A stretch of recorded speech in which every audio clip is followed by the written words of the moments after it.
This was actually my very first commander deck, and instead of just upgrading it the normal way, I kind of went with a different direction. Welcome to Cosmic Carnivores, where dinosaurs don't go extinct, they get launched into space, and start discovering entire galaxies. Pantlaza comes from the Veloci-ramp-tor precon, and I feel like a lot of people can relate. Your first precon just hits different. Instead of doing the standard upgrades, I really wanted to build something that felt unique, something that actually felt like mine. So I leaned all in with the Discover flavor text.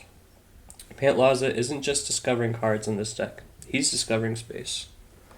The idea is these dinosaurs are getting airbent off a planet, fighting spaceships, and coming back stronger every time. It's a bit silly and ridiculous, but it actually works way better than it should. Pantlaza says, whenever Pantlaza is unfavored, or another dinosaur has entered the battlefield under your control, you may discover X, where X is that creature's toughness. Do this only once each turn. To discover, you exile cards from the top of your library until you exile a non-land card with that mana value or less. Cast it without paying its mana cost or put it into your hand. Put the rest on the bottom in a random order. What this means in practice is every dinosaur you play turns into another spell for free. So instead of just playing creatures, you're constantly generating value. Every dinosaur is basically going on a mission and bringing something back with it. And that leads directly into the game plan. We're ramping early, dropping dinosaurs, and letting Pantlaza turn every single play into a chain reaction. You're not just playing creatures, you're building a value engine that feeds itself. Now to make that work, the deck needs a strong ramp package, because big dinosaurs need a lot of mana. Early on, we were looking at things such as Birds of Paradise, Delighted Halfling, Ixali's Lorekeeper, just getting you set up and helping you land Pantlaza faster. Then you've got on-theme ramp like Raging Raptors, which says whenever Raging Raptors is dealt damage, you may search your library for a basic land card, put it onto the battlefield tap, then shuffle. And Hulking Raptor. At the beginning of your pre-combat main phase, add 2 green. Which is great because you're still progressing your game plan while staying fully in the dinosaur theme. And then of course, we have added our classic green staples such as Cult of Vim, Kodama's Reach, Farseek, and Rampant Growth. This all just makes sure the deck runs consistently and we're hitting our land drops. So once we've got our mana set up, that is when the deck really becomes Cosmic Carnivores. Pantlaza is our mission control. Everything runs through him. We also run support pieces, such as Monstrous Vortex and Mayala, the anime,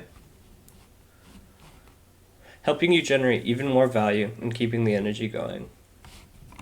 And this is where things really start to take over the game. We have some heavy hitters such as Atali, Primal Conqueror, Galta, Stampede Tyrant, and Apex Altasar. These aren't just creatures, they completely swing the game when they hit the field. We also included some value pieces such as Topberry Stomper and Bronzebeak Foragers,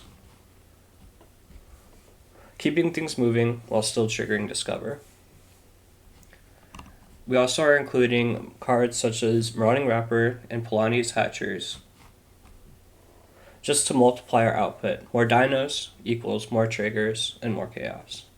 We're going to cover some of the utility pieces, our spaceships, so to speak, cards that keep everything running. We have cards, cost reducers, such as Urza's Incubator and Herald's Horn, which help us play faster, while cards like Cycloclaw Raptor and Wrathful Raptors adds more pressure.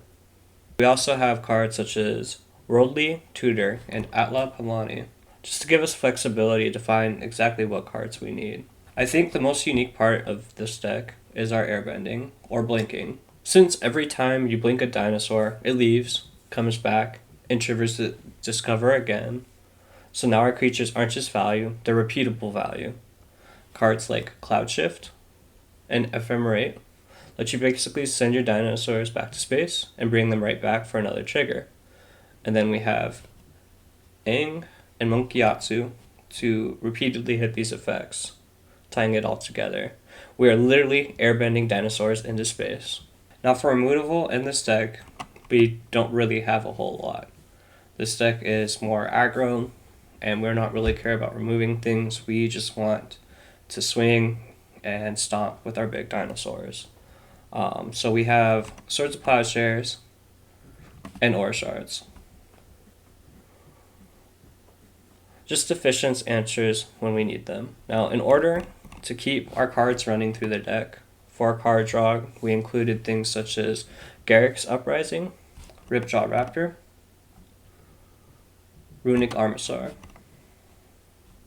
So you're constantly refilling your hand just by playing the game. So in the early game, you're setting up, ramping, fixing mana, getting ready. Mid-game is where everything turns on. You land Pantlaza, and suddenly every dinosaur becomes multiple spells. And by late game, you've completely taken over the board. You've got a huge present, constant value, and your opponents are just trying to keep up. You're not winning with some crazy combo. You're winning by overwhelming the table. Big creatures, constant pressure, and more value than anyone else can handle. And honestly, this deck means a lot to me, because it started as my first precon and turned into something completely different. Something that I actually love playing. If you actually want to try a deck like this without committing to buy everything, it's exactly why I built TopDeck Studio. In the next video, I'll show you how to build this deck step by step and get it ready for game night. And if you want to be part of the community, join the Discord. The link will be in the description. If you like these kind of videos, please feel free to drop a like and subscribe.